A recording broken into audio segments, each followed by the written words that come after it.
नमस्कार, मी मीनाक्षीस रेसिपीमध्ये तुमचं अगदी मनापासून खूप खूप स्वागत आहे। मकर संक्रांतीच्या सर्वांना खूप खूप शुभेच्छा। आज मी बनवत आहे बिना पाकाची तिळगुळ वडी। तोंडात टाकताच विरघळणारी ही तिळगुळ वडी बनते आणि सहज कोणीही लहानांपासून मोठ्यांपर्यंत ही वडी खाऊ शकते। बघू शकता तुम्ही आतमधलं टेक्स्चर किती छान झालेलं आहे। खूपच मस्त ही वडी बनते। चला तर मग रेसिपीला सुरुवात करूया। इथे मी घेतलेले आहे अर्धा वाटी शेंगदाणे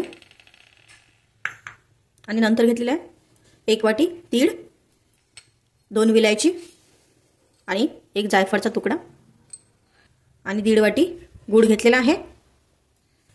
नंतर घेतलेला आहे मी पाव वाटी सुकं खोबरं, हे किसून घेतलेलं आहे जाडसर। तर सुरुवातीला आपण तीळ भाजून घेऊया।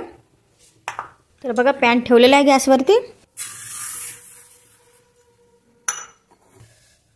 तीळ छान लो फ्लेमवरती आपल्याला खरपूस भाजून घ्यायचे आहे।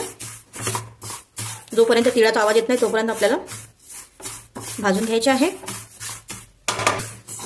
हाय पॉवर मध्ये जर भाजले तर ते जळू शकतात आणि कडू सुद्धा होतात। तर बघा तिळाचा आवाज यायला लागलेला आहे। तर बघा भाजून झालेले आहे। तर काढून घेऊया।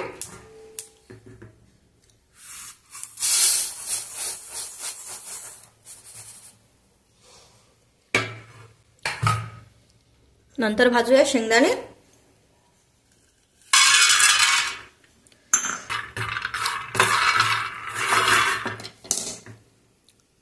शेंगदाणे सुद्धा आपल्याला खरपूस भाजून घ्यायचे आहे।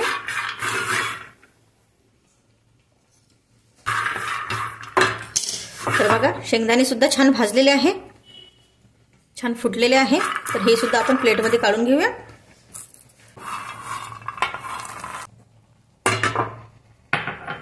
सुकं खोबरं तर हे सुद्धा आपण लो फ्लेमवरती भाजून घेऊया।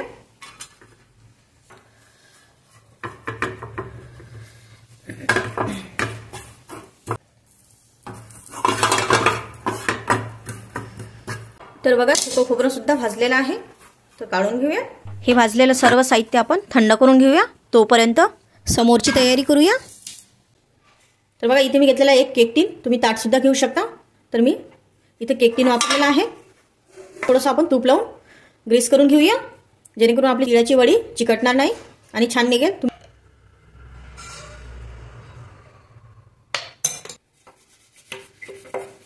सर्व साइडनी लावून घ्यायचं आहे आपल्याला तूप। तर हे साइडला ठेवून देऊया। तर बघा इथे मी घेतलेलं मिक्सरचं पॉट। तर मी शेंगदाणे सालीसहित काढणार आहे। तुम्हाला जर साल नको असेल तर तुम्ही बिना सालीचे सुद्धा काढू शकता। तर मी इथे सालीसहित काढणार आहे। तर हे मिक्सरमध्ये टाकून घेऊया आणि नंतर टाकूया तीळ। थोडेसे यामधले मी वाचून ठेवते वरतून गार्निशिंगसाठी आणि थोडं खोबरं सुद्धा ठेवते। तर बघू शकता थोडं थोडं मी 2-2 चमचे ठेवलेलं आहे। सुकं खोबरं सुद्धा ठेवलं आणि तीळ सुद्धा ठेवलेले आहे भाजलेले। नंतर टाकूया आपण गूळ। इथे मी गूळ किसून घेतलेला आहे। तुम्हाला कमी अधिक लागला गूळ तर तुम्ही कमी जास्त करू शकता। तर मी इथे 1.5 वाटीला 1.5 कप वापरलेला आहे। आणि हे आपल्याला एकदम बारीक करायचं नाही, कमी जास्त कुठेही बारीक करायचं नाही आणि बंद चालू करून जाडसर दळून घ्यायचं आहे।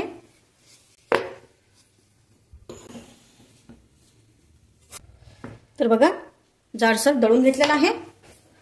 तर बघू शकता तुम्ही पूर्ण यामध्ये अख्खे तीळ सुद्धा दिसतात।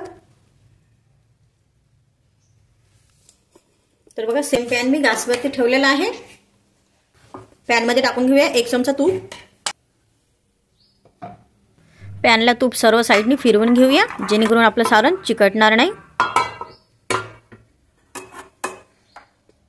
तर हे सर्व सारण आपण या पॅन मध्ये टाकून घेऊया।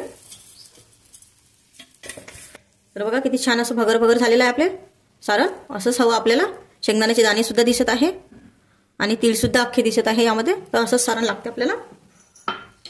तर हे थोडं 1 मिनिट परतवूया तुपामध्ये। जोपर्यंत गुळाचं पाणी सुटत नाही तोपर्यंत थोडं परतून घेऊया। तर बघा ओलं व्हायला लागलेलं आहे, बघू शकता। सारण पॅनमध्ये टाकल्यानंतर सारखं फिरवायचं आहे, नाहीतर पॅनला चिटकू शकते। गुळाला पाणी सुटायला लागलेलं आहे।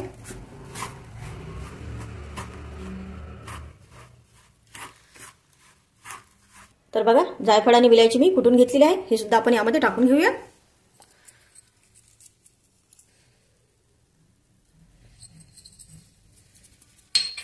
जायफळ आणि विलायचीने खूप छान टेस्ट येते. तर हे सर्व मिसळून घेऊया.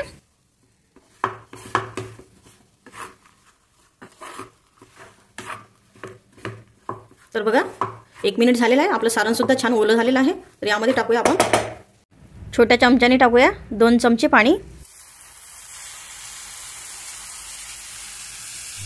मिक्स करून घेऊया.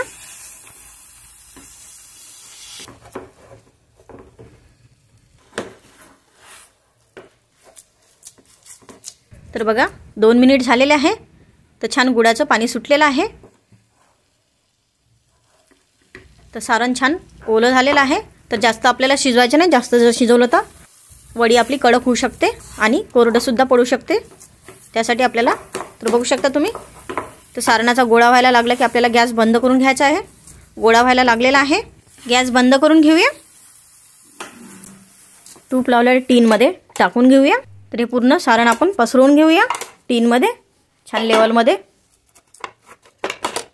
जाड पतलीसुद्धा करू शकता. तर मी मीडियम बनवणार आहे.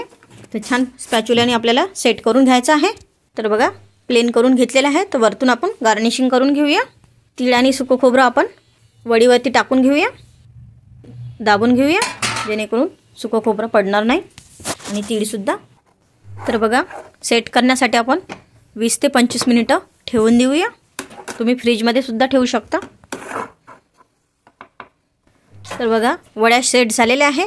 तर याला आपण कट करून घेऊया. तर सुरुवातीला आपल्याला मधात कट करायचं आहे जेणेकरून आपल्या वड्या एकसारख्या आणि छान पडतील. आणि नंतर कडासुद्धा सोडून घ्यायच्या आहेत साईडच्या. तर बघा छान आपल्याला अशी कापून घ्यायची आहे वडी. तर आपण पीसेस करून घेऊया. खूपच मऊसूद ही वडी बनते. तुम्हीसुद्धा नक्की एकदा ट्राय करा आणि कशी झाली तर मला नक्की कमेंट करून सांगा. तर एक लाईन माझ्या मुलांनी खाऊनसुद्धा घेतलेली आहे. तर म्हणून तुम्हाला कमी दिसत आहे. तर बघा मस्त अशी मऊसूद वडी तयार झालेली आहे. तर कशी वाटली तुम्हाला ही रेसिपी? आवडली असेल तर लाईक करा, शेअर करा आणि सबस्क्राईब करा. भेटूया पुढच्या रेसिपीला. तोपर्यंत मस्त खा आणि स्वस्त रहा.